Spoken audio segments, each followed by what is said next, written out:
My pleasure this morning to introduce Michelle Graham. Michelle Graham is a researcher at the Wild Animal Initiative. Her projects have included the categorization and prioritization of research topics and interventions aimed at reducing wild animal suffering. She's currently pursuing a PhD in engineering mechanics at Virginia Tech. Her dissertation concerns the movement behaviours of jumping and gliding snakes.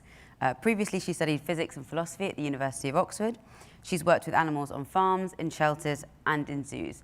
If you have any questions for after the session, please submit them via the Visibo app, and join me in welcoming Michelle to the stage.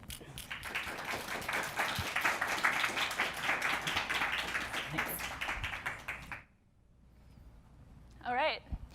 So yeah, evolution, commonly misunderstood concept, but also commonly discussed. So it's really common to have intuitive notions about how traits are inherited and develop over time that unfortunately don't always match perfectly with reality. And that makes it quite difficult to make good predictions about how traits develop and change over time. So today, I just wanted to go over some of the basic concepts of evolution and engage with some of the reasons why evolution is so important for wild animal welfare. And then also talk about some objections to working on wild animal welfare that rest on evolutionary concepts. So first of all, I just want to make sure I answer the question in my talk, which is, what is fitness? And it is the likelihood of a particular set of traits enabling the organism that has them to contribute offspring to the next generation. And this is important to clarify because I think fitness is often misunderstood as representing health or strength. And really, in Darwinian fitness or evolutionary fitness, health and strength are only relevant insofar as they contribute to reproductive success. So the beneficiary of evolution is sort of genes. The sense in which things survive or survive with fitness is that genes that tend to produce positive reproductive outcomes tend to continue through the generations. And evolution in general is as much about genes as it is about organisms. So although there's more than one way to define evolution, perhaps the most common is based on allele frequency. And this is like how it's commonly put, the process by which allele frequency changes in a population over time.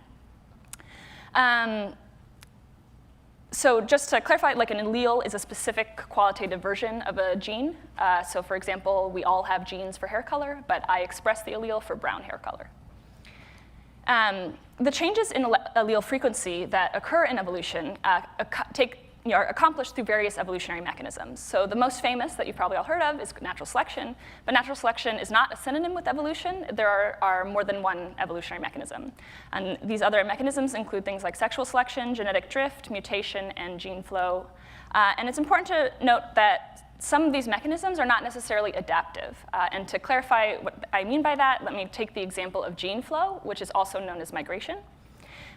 This is the transfer of genes from one population to another. So if we have, for example, two populations of dogs that are reproductively isolated, migration will introduce new genes to one population when an individual from one population migrates or introduces its genes, primarily through sexual reproduction, into the new population.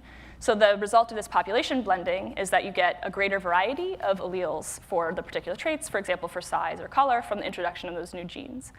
And it's important to note, again, when I'm talking about this adaptiveness, there's no reason why this change in color leads to better outcomes for those animals. It's just a fact of those new genes being introduced that leads to this variation. It's not necessarily adaptive. But when we are thinking about adaptive outcomes, we're normally talking about natural selection. And this is the process by which some sets of traits tend to lead to greater reproductive success than others. And so we often think of natural selection as being primarily about survival, but ultimately survival is only important to the extent that it leads to a larger reproductive output or larger reproductive success. And so just to clarify how it works, in order for an animal to pass its genes on to the next generation, it has to survive long enough to reach reproductive age, it has to find a mate, and it has to actually reproduce.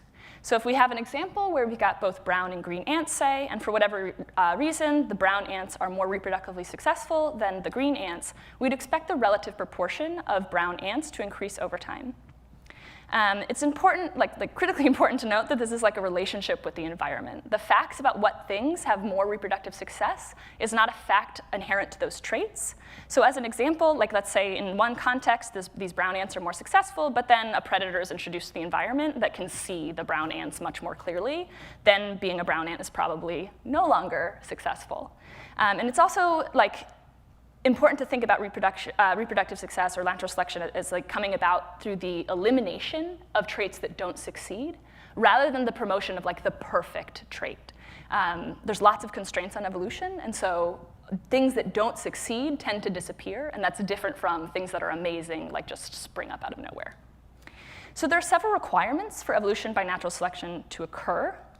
The first is that there must be variation. So if we're thinking about how natural selection might select on color, if we only have white bears in a population, there's no sense in which being a different color is able to like confer greater fitness, so there's just going to continue to be white bears.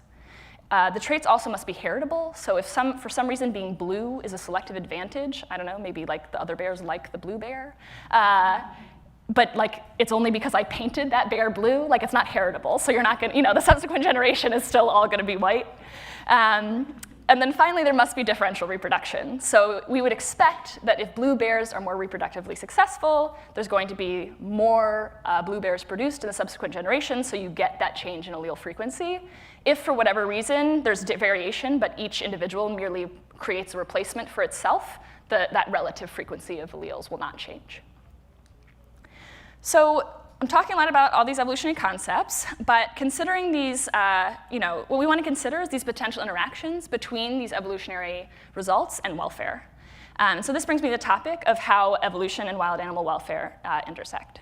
So those things I just mentioned about variation and heritability, we have some reason to think things like brain structure and certain kinds of behaviors, they vary, and they may be heritable to a greater or lesser extent, and so we should anticipate that natural selection will act on these and other potentially welfare-relevant traits. So evolution, therefore, plays a really important role in three main questions of welfare biology, which are which animals are moral patients, what problems do these animals face, and what can we do to address these problems? So considering the first question, a solid understanding of evolution will help us generate hypotheses about what organisms have characteristics that lead them to be moral patients. So if we look at some methods from evolutionary biology, this is a phylogenetic tree where the ends of the little endpoints on the far side here represent different species, and the connections represent common ancestors. So let's say that we knew for sure that the ability to experience pain was a heritable trait, and we discovered that this species and this species both had that. It's a common sort of way, there's like a method in evolutionary biology called ancestral state reconstruction, where it's a reasonable hypothesis to suggest that probably the common ancestor of those two species also had this trait. That is like a parsimony-based argument, and it generates a hypothesis about what would occur. It's not impossible that it evolved multiple times. It's just a reasonable hypothesis that it evolved there. And then if that was the case, you would expect the common ancestors, the animals that share that common ancestor to potentially also have that trait. Again, that's an ancestral state reconstruction. Considering another important question in welfare biology, when we want to generate hypotheses about what the effects of an intervention will be, we also need to consider evolution very carefully because our actions intersect with evolution. An example of a situation where a human intervention led to significant evolutionary results is the introduction of cane toads in Australia. In the 1930s, cane toads were introduced as a way of trying to control the cane beetle, which was a pest species on sugarcane crops. But cane toads have these poison glands that you can see on the sides of the head. And snakes that were not used to having to deal with poisonous prey items would eat these toads. And what we've seen over a very short period, only a few decades, is that snakes who are vulnerable to trying to eat these toads have on average, now have smaller head sizes and larger bodies. And this is because a snake is a gape-limited predator.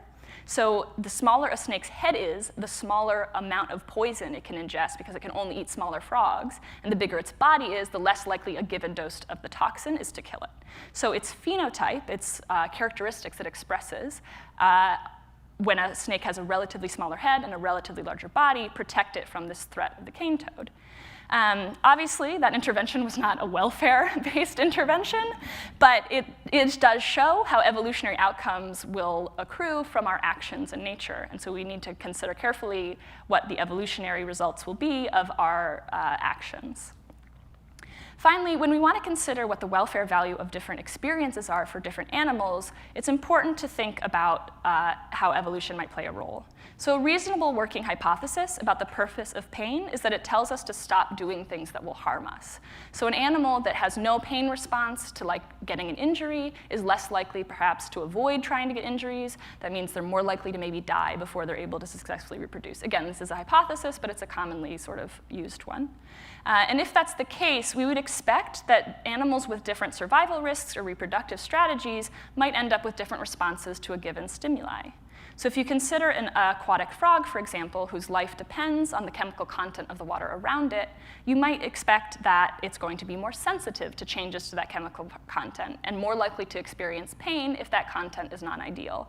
Whereas, if I go into a stream that happens to have a slightly less than ideal water chemical content, I'm probably not going to notice because it's very unlikely to affect my survival. So thinking about the kinds of experiences that animals have is very important to people who care about wild animal welfare. And that's, there are just so many animals out there in the wild. Thinking about ants in particular, there are between 10,000 and 100,000 trillion ants. And so just to put that into a visual for you, if the line if you think of a line as representing the population of humans on the planet, there's let's say 7.6 billion of us or whatever is 1 inch. The line that represents humans would be, ants, would be between 20 and 200 miles long. That's a lot of ants, And so, these animals are different from us, and they have different life history strategies. They have different reproductive needs. They have different survival needs. And so it's really important within the wild animal welfare community to focus on research, on understanding what the needs of animals are so that we can actually address the problems they face. And given how many of them there are, we should expect addressing their problems to be really important. So I've talked a little bit about how evolution interacts with wild animal welfare, and now I want to engage with a couple of objections to working on wild animal welfare. One that I've heard sometimes is that evolution shouldn't be interfered with because it results in the animals with the greatest fitness. It's not clear to me when people make this argument whether they think that fitness has intrinsic value, which I hope if I have defined fitness for you effectively, you would wonder why it would have intrinsic value. It's just reproductive success. Or maybe potentially they think that fitness is highly correlated with welfare and that so they're then valuing instrumentally. But for that argument to go through, it has to be the case that any increase in wild animal welfare requires intervening in an evolutionary process. It has to be the case that evolution always leads to maximal fitness. And it would have to be the case, if you care about it for welfare reasons, that high evolutionary fitness always leads to high animal welfare. And all of these are fake. That's not true. So to look at them in turn, some interventions do not influence reproductive output. So some examples would be changing our fishing practices or changing pesticides to be more humane. Both of those may have no influence on which animals die. It just influences how they die. And so you could make that a higher welfare death. Also, there's this concept that evolution always leads to maximal fitness, and that also is not correct. So evolution is constrained by history and our genetic baggage, and so there's many things that are not accessible to us based on the past of our behavior. So if this is a curve that represents various traits, some of which are low fitness and some of which are high fitness, it could be the case that current conditions are in this sort of local optimum, but because small variations away from that local optimum are lower fitness, natural selection would continue to constrain to current conditions. And it may well be that human intervention is through perhaps genetic modification or breeding is what's able to move us into the actual theoretical best fit.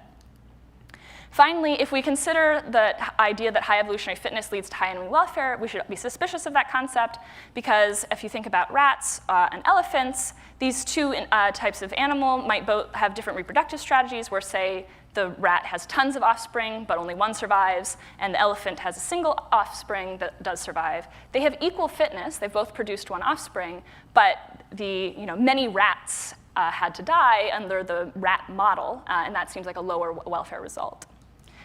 It is possibly the case that high evolutionary fitness corresponds to high animal welfare in some cases, and if that's true, we want to investigate and understand that. And that brings me to the role of experimental research.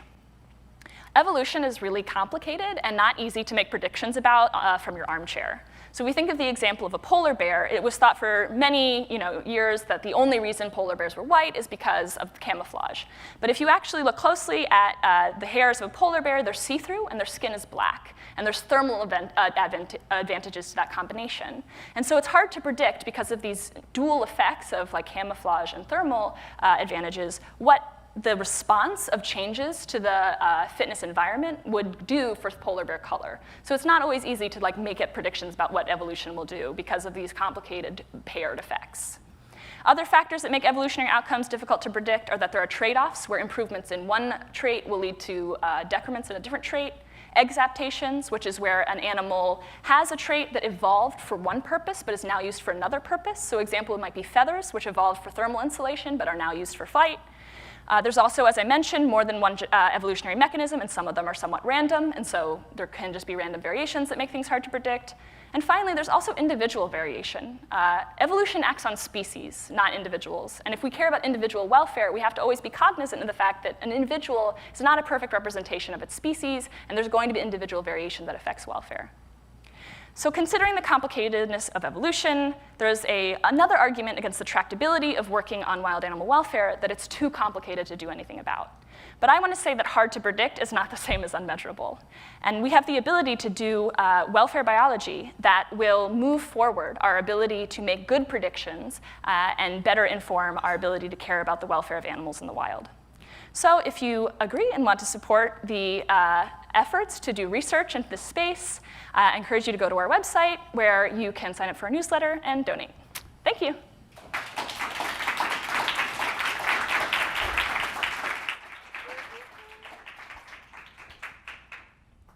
Great. Thanks very much, Michelle. So I guess that, yeah, just leading on from kind of how you've closed, how do you see the wild animal suffering kind of space currently and how it's grown, and where do you think kind of more input is needed? Yeah.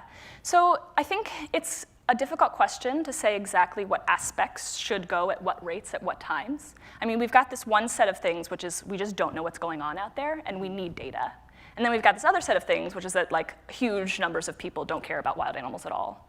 And I think you don't want to completely ignore one aspect of that over the other. But at the moment, I do think the most value we can have is in getting spaces that already consider these questions about what's going on in the wild to frame them in a way that is more conducive to caring about wild animal welfare. So a good example would be that in conservation, they already consider a lot of like ethical related questions tied to environmental outcomes.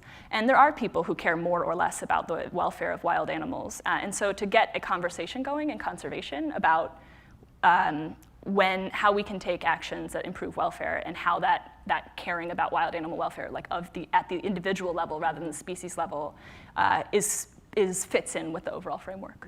And have you seen any good examples of that yet, or we're not quite there?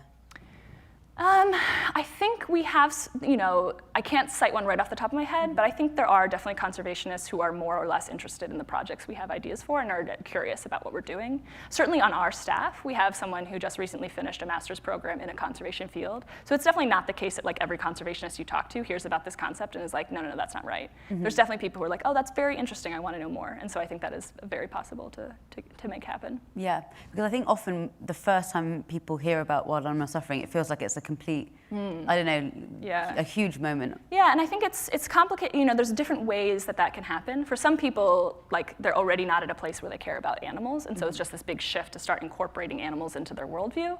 For others, they've been told for so long that the way you care about, or like, maybe not they've been told, that's maybe not the right way to say it, but there's like a cultural attitude that has been pervasive, that the way you conserve wildlife and the way you care about wildlife is by preserving habitat, by preserving species. And this shift from thinking about species as the target of interventions to like, wait, but what's happening to the animals within that species? What are their feelings? What are their needs?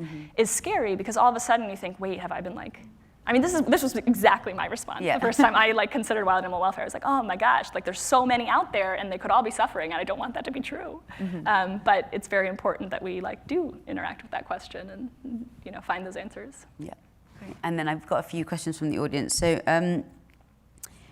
Are you concerned about how a focus on welfare might differentially impact our attention to R versus K selected species?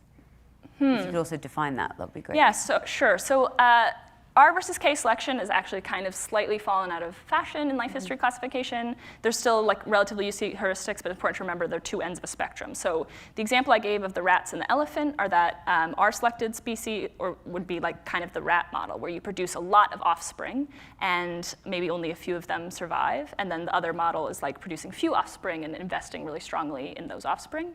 I think a focus on welfare is definitely what you want to have, and if that means that you care about animals that tend towards the having lots of offspring who all die young, well, that's because there's a large number of those offspring who are dying young.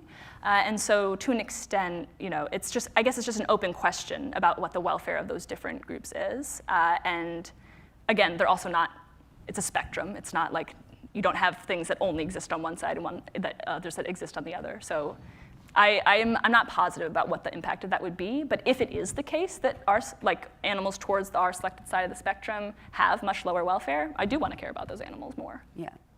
Okay, great. And then kind of tangential. So in your estimation, does our having a prefrontal cortex and so an ability to reflect upon our suffering increase or decrease our capacity to suffer relative to animals with less reflective capacity? I think that's a very interesting question. I think I do not have any answer to it that's like, you know, definitive. My own opinion tends to be that like we are certainly on average over-focused on like processing capacity as a lens for moral weight. Like it doesn't necessarily, I certainly don't think we have strong evidence in favor of the idea that like you can only suffer or you're suffering or like your welfare relevant emotions are like stronger only if you have like this strong intellectual capacity. It makes sense, you know, in my personal experience, when I have been in pain and I've been able to say, oh, I know that this is going to end, I know what caused this, it's actually easier for me to deal with. And so I can see it, like it seems like a viable hypothesis to think that being less able to analyze your pain would make it more painful. Also, if our general hypothesis about the evolutionary function of pain is correct, then it may be the case that a lower ability to extract signal from noise means that pain signals need to be stronger for animals with less cognitive capacity in order to get them to respond to them effectively. And so that's another reason to potentially think that. So like my like kind of gut feeling is that like less cognitive capacity leads to like a greater significance to weigh on their for pain responses or other welfare relevant traits, but I'm again, science needs to be done. Okay, great. Yeah, thank you so much, Michelle. That was super insightful. Yeah, thank you.